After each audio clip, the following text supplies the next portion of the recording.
ఇద్దరిని నిద్ర లేపేశాము, ఇంకా అయిపోయింది, ఇంకా వాళ్ళు వచ్చేస్తారు అని అనుకుందనమాట.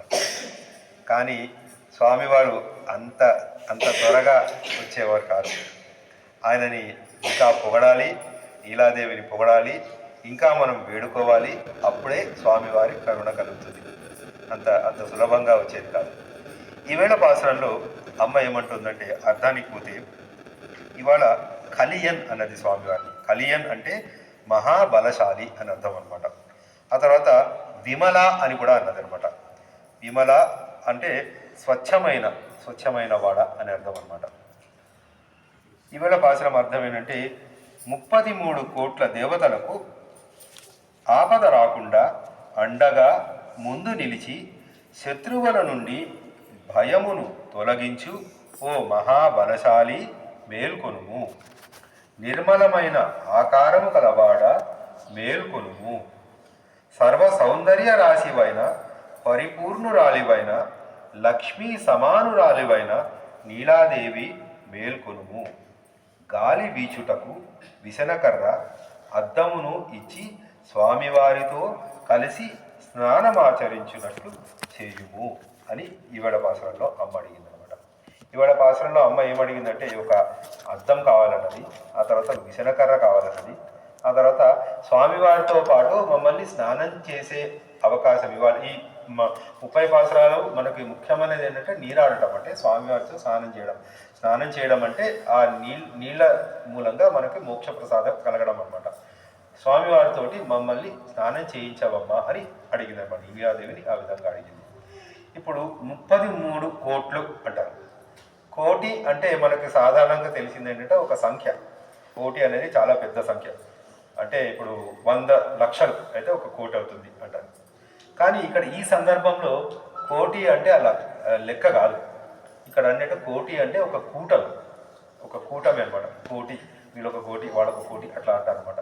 ఆ కూటమి అని ఎందుకంటుందంటే మనకి దేవతలు ఎట్లా ఉన్నారంటే దేవతలు 33 రకాలంట. 33 రకాలు అంటే 33 కూటాలు, అంటే కూటంగా ఉంటారు అనమాట, గుంపులుగా ఉంటారు అనమాట 33. సో అందులో 8 మనకు చెప్పుకుంటారు, వసురుద్రాదిత్య అని చెప్పుకుంటారు అనమాట. 8 మంది వసువులు ఉంటారట. తర్వాత 11 మంది రుద్రులు ఉంటారట. 12 మంది ఆదిత్యులు ఉంటారట. 2 అశ్విని దేవతలు ఉంటారట. అశ్విని దేవతలు అంటే వాళ్ళు డాక్టర్స్ అనమాట, వైద్యులు. ఇట్లా మొత్తం కలిపి 33 మంది అట. 33 మంది రకాల దేవతలు అంటే 33 కోట్లు అంటే కోట్లు లక్షలు కాదు ఇక్కడ అర్థము. 8 మంది వసువులు, 11 మంది రుద్రులు, 12 మంది ఆదిత్యులు, 2 అశ్విని దేవతలు. వీళ్ళందరూ కలిపితే దేవతలు అవుతారన్నమాట. ఆ దేవతలు అనేవాళ్ళు ఎట్లా అవుతారంటే మానవులు మంచి కార్యాలు చేస్తే ఎవరికి అంటే దేవతల నుంచి మనం ఇంతకుముందు చెప్పుకున్నాం. శ్రీకృష్ణ పరమాత్మ భగవద్గీతలో 3 గుణాలను వర్ణించారు. సత్వ, తమో, రజో గుణాలు అని వర్ణించారు అనమాట. సత్వగుణాలు మనకు దేవతల నుంచి మనకు వస్తాయన్నమాట. దేవతలు ఎల్లప్పుడూ మంచే చేస్తారు అని అనమాట. అందుకోసం మన సత్వగుణాలు మన గురించి వస్తాయన్నమాట.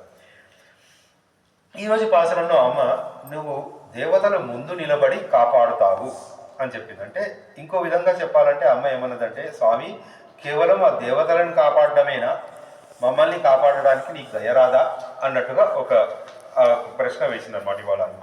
ఆ తర్వాత ఇప్పుడు ఇవాళ ఈ పాసురంలో మనకు చెప్పుకోవాల్సింది ఏంటంటే పురుషార్థముల గురించి చెప్పుకోవాలన్నమాట. చతుర్విధ పురుషార్థాలు అంటారు అనమాట. ధర్మ, అర్థ, కామ, మోక్షాలు అంటారు. ఇప్పుడు ధర్మ, అర్థ, కామ, మోక్షాలు అంటే ధర్మము అంటే సామాజిక నియమాలను కట్టుబడి ఉండటం అనమాట. ఒక నియమం అనేది ఒక రూల్ ఉంటే, చట్టం అని ఉంటే దానికి కట్టుబడి ఉండటం ధర్మం అనమాట అది. ఆ తర్వాత రెండవది అర్థము అంటే దానికి సంపాదించడం అనమాట. మన కీర్తి ప్రతిష్టలు సంపాదించడము, ధనం సంపాదించడము, ఇదంతా మనకి అర్థం. ఆ తర్వాత కామము అంటే కోరికలు, సుఖంగా ఉండాలి, మన కోరికలు తీరాలి, ఇవన్నీ అనమాట. ఇవన్నీ అయిన తర్వాత లాస్ట్కి వచ్చేదంటే మోక్షం అనేదంటే ఈ పైన 3 విడిచిపెట్టేది మోక్షం అనమాట. అందుకే ఏమంటారంటే మోక్షములు అర్థము ధర్మగతమై కామము మోక్షగతమై ఉండవలేను అంటారనమాట. ఆ తర్వాత ఇంకొక విషయం మనకి ఈరోజు చెప్పుకోవాల్సింది ఏంటంటే ఏదైనా చేయాలి అంటే మనకి ఇంతకుముందు చెప్పుకున్నాం, శ్రద్ధ, ఇంద్రియ నిగ్రహము ఉండాలి అనమాట. అంటే ఇవాళ మనకి కొన్ని లోపాలు, ఇప్పటివరకు కొన్ని లోపాలు జరిగాయి మన వల్ల. అమ్మ వల్ల కానీ మన వల్ల కానీ స్వామివారి ఇంకా బయటికి రాలేదు. నిన్న మనం స్వామివారిని నీలాదేవిని లేపాము, మొత్తం ఆళ్వార్లందరినీ తీసుకొని వచ్చాము మనతో పాటు. ఆ తర్వాత మన నందమహారాజుని లేపాము, యశోదాదేవిని లేపాము, బలరాముని లేపాము. అయినా కానీ స్వామివారి దయ ఎందుకు కలగట్లేదంటే చిన్న చిన్న లోపాలు మనకి ఇంకా పూర్తిగా రాలేదన్నమాట. అదేంటంటే శ్రద్ధ, ఇంద్రియ నిగ్రహం, ఇవి రెండు మన దగ్గర ఉండాలి అని అంటున్నారు అనమాట. ఇంద్రియ నిగ్రహము అంటే మన ఇంద్రియాలన్నింటినీ కంట్రోల్ చేసి పెట్టుకోవాలన్నమాట. మనం చూసే చూపు, మా వాసన, అదంతా మాట్లాడే మాట, ఇవన్నీ స్వామివారి పైనే ఉంచి మనం చూడాలన్నమాట. కొంచెం అటు ఇటు అయిపోయినా కానీ స్వామివారు దయ చూడరు అన్నట్టుగా అమ్మ చెప్తుంది అనమాట ఈ వేళ పాసనంలో. ఆ తర్వాత శ్రద్ధ అనేది మనకు ఉండాలి. స్వామివారికి శ్రద్ధ ఉంటే మనకి ఏదైనా జరుగుతుంది. ఇప్పుడు కృష్ణ భగవానుడు మనకి భగవద్గీతలో చెప్పారు, శ్రద్ధ ఇంద్రియ నిగ్రహము ఉన్నవాళ్ళని ఏమంటారంటే స్థితప్రజ్ఞులు అంటారు అనమాట. స్థితప్రజ్ఞులు అంటే ఎటువంటి పరిస్థితి వచ్చినా కానీ వాళ్ళు అసలు తొనకరనమాట. ఎక్కువ సంతోషం వచ్చినా ఏమీ కారు, బాధపడినా ఏం కారు, ఎటువంటి ఉన్నా కానీ వాళ్ళు జాగ్రత్తగా ఉంటారన్నమాట. ఇంకొకటి మనకు సన్యాసులు, ఇంకొక విషయం చెప్పాలంటే ఇప్పుడు మనకి మన సమాజంలో ఉన్న వాళ్ళలో పురోహితుడు అంటారు, బ్రాహ్మణుడు అంటారు. పురోహితుడు అంటే బ్రాహ్మణుడు అని అర్థం అనమాట. ఈ రెండు కలిపి చెప్తారన్నమాట. పురోహితుడు ఆయన అంటే బ్రాహ్మణుడు అంటారు. కానీ పురోహితుడు అంటే అర్థం ఏంటంటే తన పురము యొక్క హితము కోరే వాళ్ళందరూ పురోహితులే అంట. ఆ బ్రాహ్మణుడే అయి ఉండాల్సిన, ఒక వంశంలో పుట్టి ఉండాల్సిన అవసరం లేదు.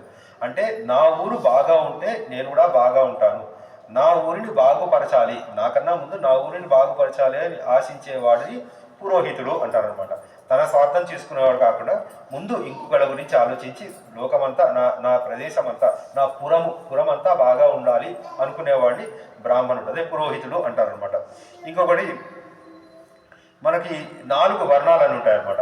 మనకి విష్ణు సహస్రనామంలో చూసుకున్నామంటే వేదాంతకో బ్రాహ్మణో చర్చ క్షత్రియో విజయీ భవేత్ వైశ్యో ధన సమృద్ధ శూద్ర సుఖమవాప్నియాత్ అన్నారు. బ్రాహ్మణుడికి వేదాలు ఉండాలంట. ఎందుకంటే ఆ వేదాలు, బ్రాహ్మణుడు ఎప్పుడైనా భగవంతుని కోరుకుంటే వేదాలను కోరుకుంటాడంట. ఎందుకంటే ఆయన జ్ఞానం సంపాదించి ఆ జ్ఞానాన్ని 10 మందికి పంచగలగాలి. ఆ జ్ఞానంతో ఆ దైవభక్తిని స్వామివారికి సేవ చేసుకోవాలి. అది బ్రాహ్మణుడికి కావాల్సిందనమాట. ఆ తర్వాత క్షత్రియో విజయీ భవేత్. క్షత్రియుడు అనేవాడు ఏంటంటే మన పురాన్ని మొత్తం కాపాడాలన్నమాట. శత్రువుల దగ్గర నుంచి మనల్ని కాపాడాలి. అందుకే ఆయనకి ఎప్పుడు విజయం చేకూరాలంట. క్షత్రియుడు విజయవంతంగా ఉంటేనే మనం అందరం జీవించి ఉంటాం. క్షత్రియుడే కనుక ఓడిపోతే మనం అందరం శత్రువులు వచ్చి మన మీద దండయాత్ర లేపి మనని సంహరించేస్తారనమాట. అందుకోసం క్షత్రియులకు ఎప్పుడు విజయం కావాలట. మూడోది ఏంటంటే వైశ్యులకి ధనం కావాలి. వైశ్యులకి ధనం కావాలి ఎందుకంటే వాళ్ళు వ్యాపారం చేస్తారు. వ్యాపారం చేసి లావాదేవీలు చేసి ఇక్కడ ఉన్న సరుకులు బయటకు పంపించి అక్కడ ఉన్న సరుకులు ఇక్కడ తీసుకొచ్చి ఇదంతా చేస్తారు. అదే కాకుండా స్వామివారి సేవలో కూడా ధనాన్ని వెచ్చించి పూజలకి కావాల్సిన వస్తువులన్నీ కొంటారనమాట వైష్ణవులు. అందుకోసం వాళ్ళకి ధనం కావాలి అని అంటారు. ఆ తర్వాత శూద్ర సుఖమవాప్య. శూద్రులు చాలా కష్టపడి పనిచేస్తారు, పొలంలో పనిచేస్తారు, చాలా పనులు చేస్తారు అనమాట. అన్ని స్వామివారికి సేవ చేసుకుంటుంటారు. అందుకోసం వాళ్ళకి కావాల్సింది ఏంటంటే సుఖం కావాలి. రోజంతా కష్టపడి పని చేసిన తర్వాత చక్కగా రాత్రి నిద్రపోగలగాలన్నమాట. వాళ్ళకి ఆ సుఖం కావాలి. ఈ 4 కావాలనేసి అనుకుంటారు. ఇంకొక విషయం మనం ఇవాళ చెప్పుకోవాల్సింది అంటే భావోద్వేగాలు. భావోద్వేగాలు అంటే ఇంగ్లీష్లో ఎమోషన్స్ అంటారు అనమాట. ఎమోషన్స్ ఎట్లా ఉంటాయంటే మన పుట్టుకతోటే వస్తాయంట. మన తల్లి గర్భంలోనే ఇవన్నీ ఉంటాయంట మనకి. అంటే మనకి ఎవరు నేర్పించరు. మీరు చూసిన వెంటనే పుట్టిన బిడ్డ కింద రాగానే ఒకసారి భయపడ్డాము, నవ్వడం, ఇవన్నీ చేస్తుంటారు. భావోద్వేగాలు ఏముంటాయంటే సంతోషము, ఆ తర్వాత దుఃఖము, ఆ తర్వాత భయము, కోపము, ఆశ్చర్యము, అసహ్యము, అసూయ, మదము, ఆ తర్వాత జాలి, ఇవన్నీ మనకేమంటారంటే భావోద్వేగాలు ఉంటాయన్నమాట. ఇవన్నిటినీ మించిపోవాలి అంటే ఇప్పుడు మీరు 2 విషయాలు చెప్పారు శ్రీకృష్ణ పరమాత్మ భగవద్గీతలో, శ్రద్ధ, ఇంద్రియ నిగ్రహం. శ్రద్ధ, ఇంద్రియ నిగ్రహం ఒక చోట ఉండి మనం బాగా అధ్యయనం చేసి వీటన్నిటికీ దూరం అవుతాం అనమాట. వీటన్నిటికీ దూరమైన వెంటనే మనం ఏమవుతామంటే స్థితప్రజ్ఞులం అవుతామన్నమాట. స్థితప్రజ్ఞులు అయిన వెంటనే స్వామివారికి దగ్గరకు వస్తామన్నమాట. అంటే ఇప్పటి వరకు మీరు చేసిన పనులన్నీ ఇవన్నీ బాగా చేశారు, ఇంకా మీరు చేసుకోవాలి, ఇంకా మీరు నేర్చుకోవాలి అని స్వామివారు చెప్పిన మాటని అమ్మ మనకి చెప్తుందన్నమాట ఈ పాసురంలో. ఈ పాసురంలో ఈ అర్థాలు ఉన్నాయన్నమాట. అది జయ శ్రీమన్నారాయణ.